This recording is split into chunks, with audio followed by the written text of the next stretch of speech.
Welcome to the Bougie Black Brother Network.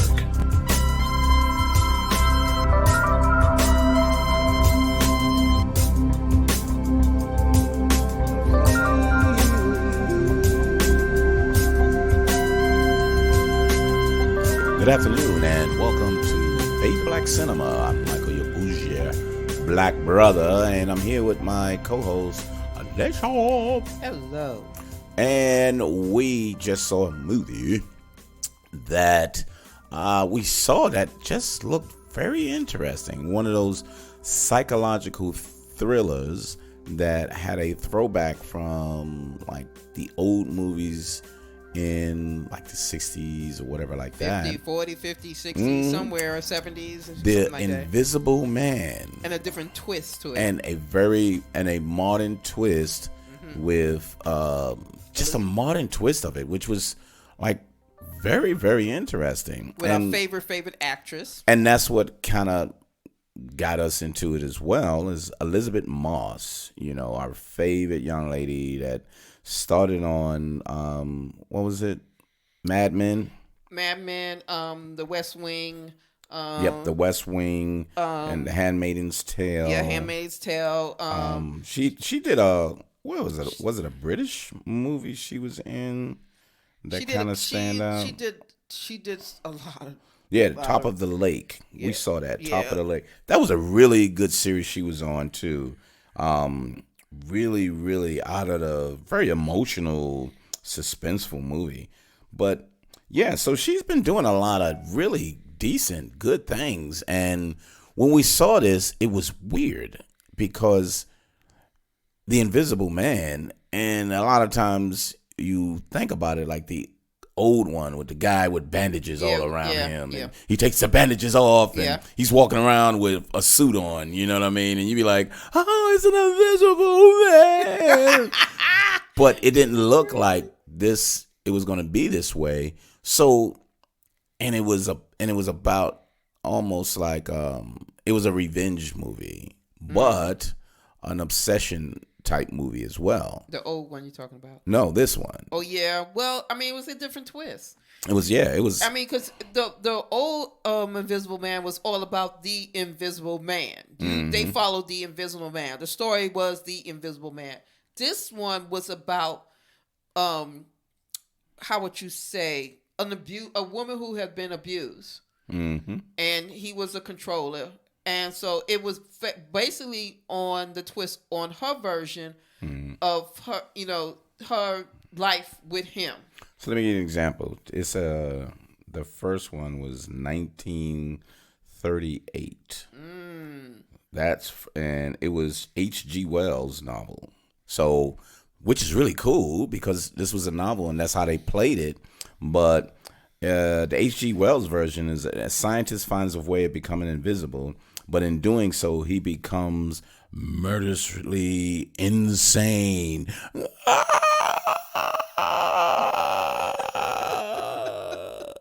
So that was that. But the new one is when Cecilia's abusive ex takes his own life and leaves her his fortune, she suspects his death was a hoax as a series of coincidences turned lethal. Cecilia works to prove that she is being hunted by someone nobody can see. Really, really interesting. Yes. So the previews is kind of like, what the fuck is that? What's going on here? Blah, blah, blah. But it didn't show you enough. And I love that it didn't show you enough because how could they if the guy was invisible? Yeah, because the way they at the very beginning you seen her just getting out. She drugged him. For her to get the hell out that house. Yeah. And that was the only way she was able to do it. And being a victim of abuse.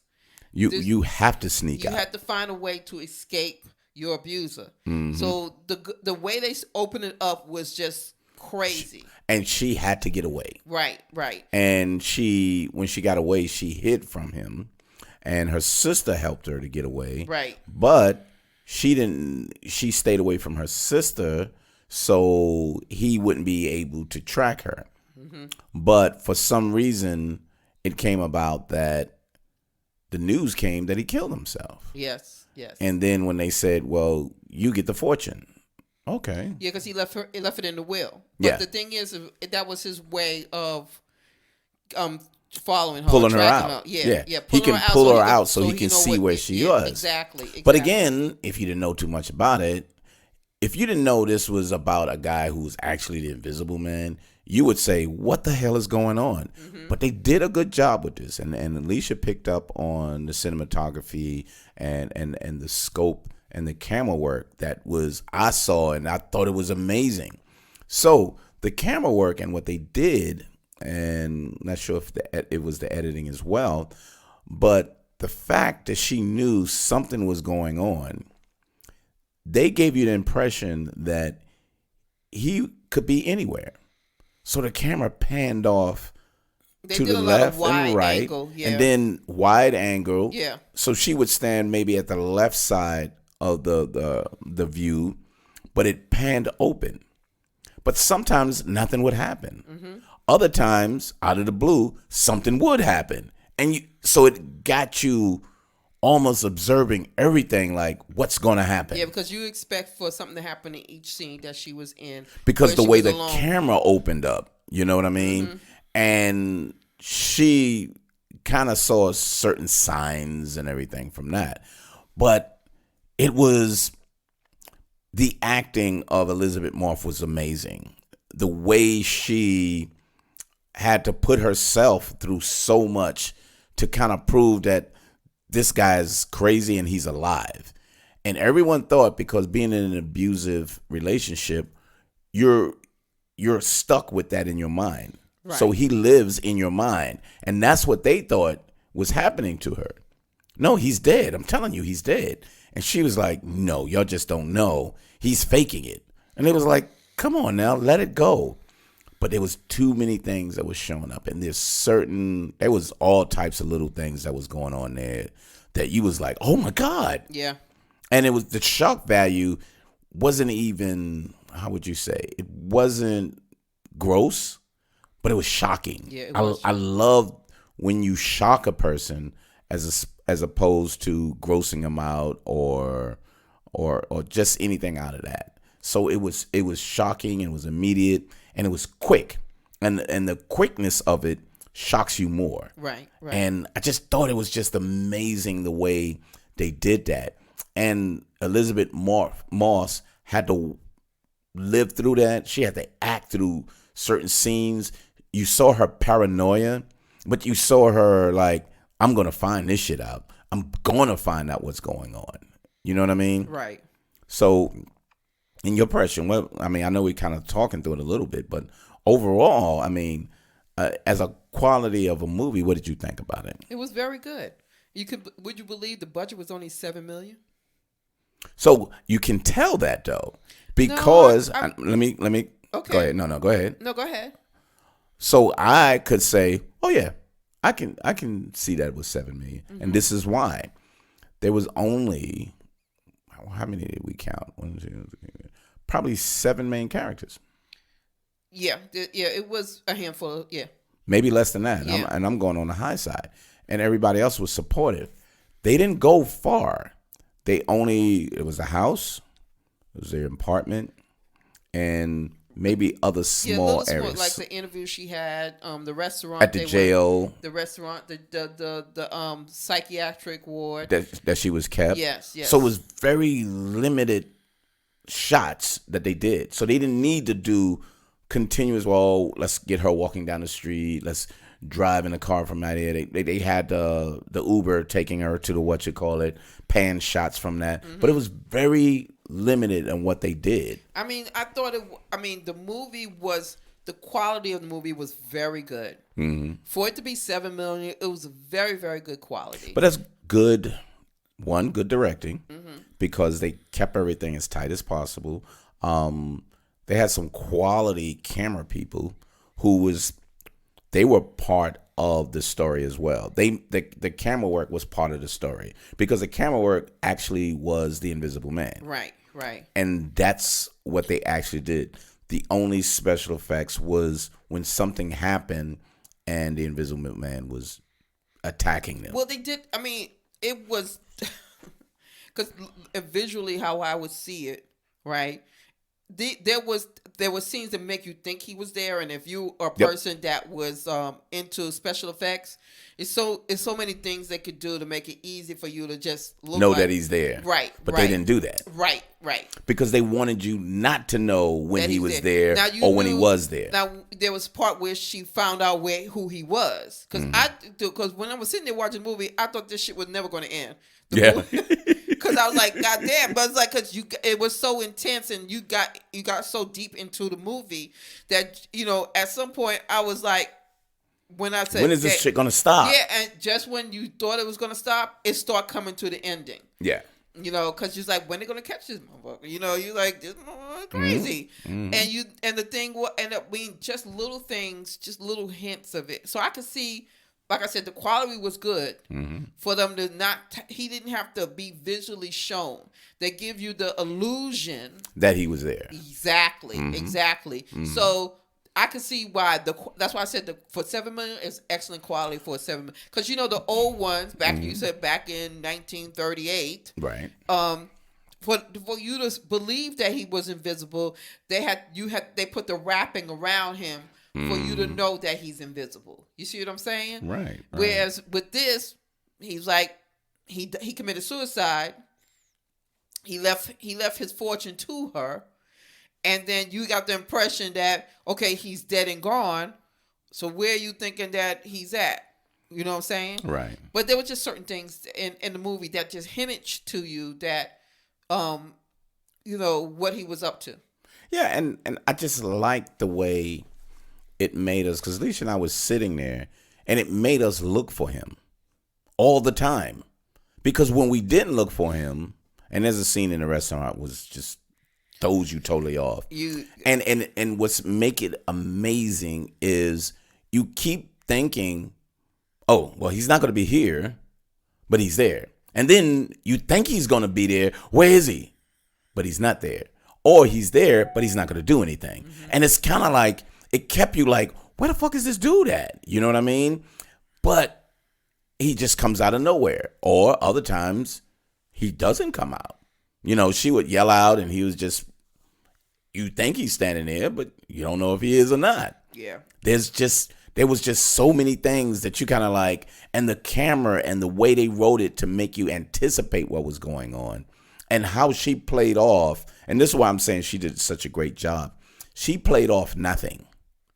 So she acted towards someone being there that you didn't see. And, any other special effects person would have showed like a shimmer in the light, or, there was a portion, I'll say that, she knew he was there, but he didn't say anything, and she threw paint on him. Yeah. And you just saw an image, and you was like, oh, shit, they moved right there. Yeah. But you didn't think he was there because it looked like she was going to look down, and you didn't know what she had in her hand. Right. But all of a sudden, she just dumped paint. And you were like, oh shit, it's him. Yeah. And it was like, oh my God, this is crazy. And it was a lot of instances that was like that. And I was like, this is really, really good. Yeah. This is really good. I definitely want to see it again. Because over and over and over again.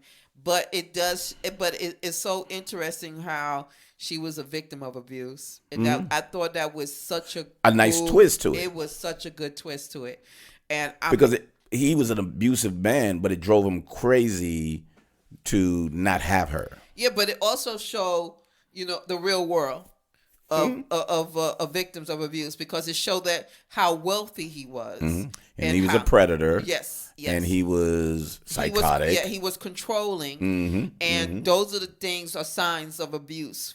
And so, like I said, and then the twist was he was this. I forgot what they call what kind of work he was, or what kind of person he was. An optical something scientist. And scientist, right? And the thing was, and then the twist was you didn't know that he invented a suit, an invisible suit. Yeah, it was just so cool. But she always saw it, the machine, but she never knew what it was. Yeah, because from the beginning, she walked past it on her way out. Right. And I was like, I wonder what that does. Right.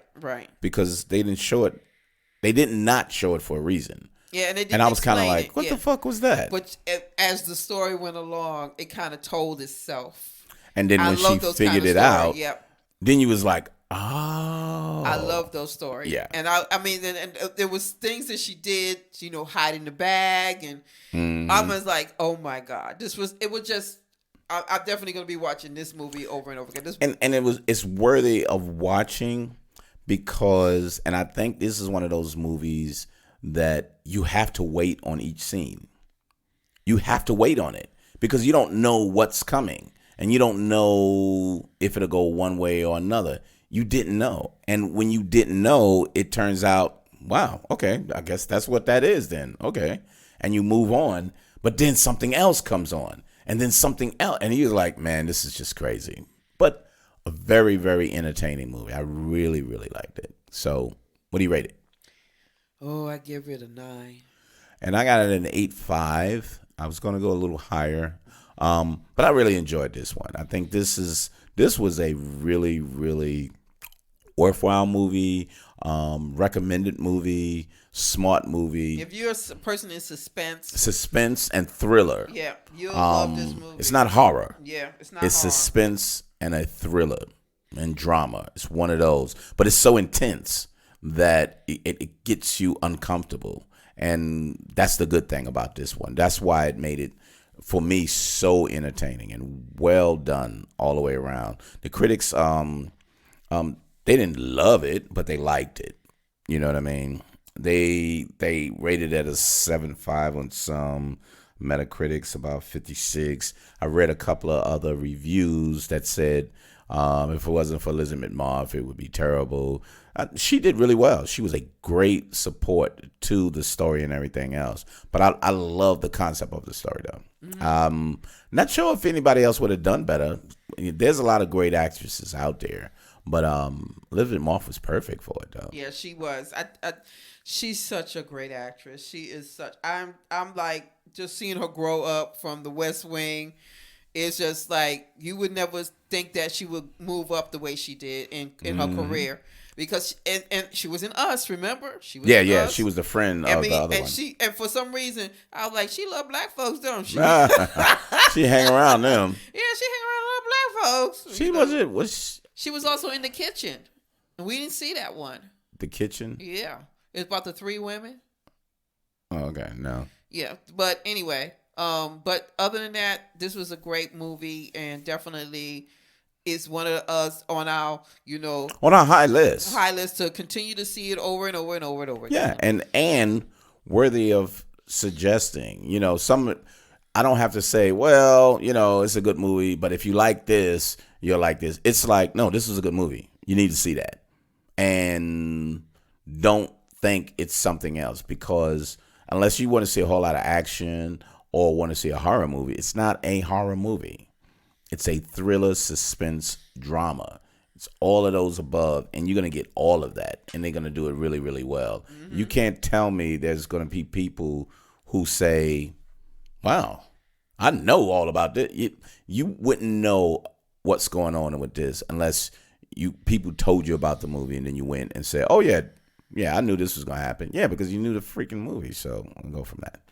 Anyway, Fade to Black Cinema. See us every Wednesday. Wednesdays, we have our movie and TV shows review.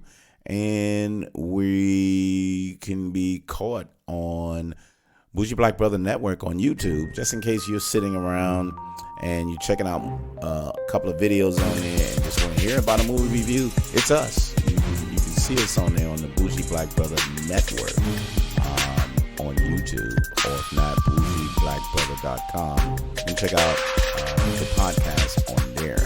But you can get Fade to Black Cinema on all podcast downloads, and you can check us out from there. But we appreciate you stopping by, and we'll see you next time on Fade to Black Cinema. Later.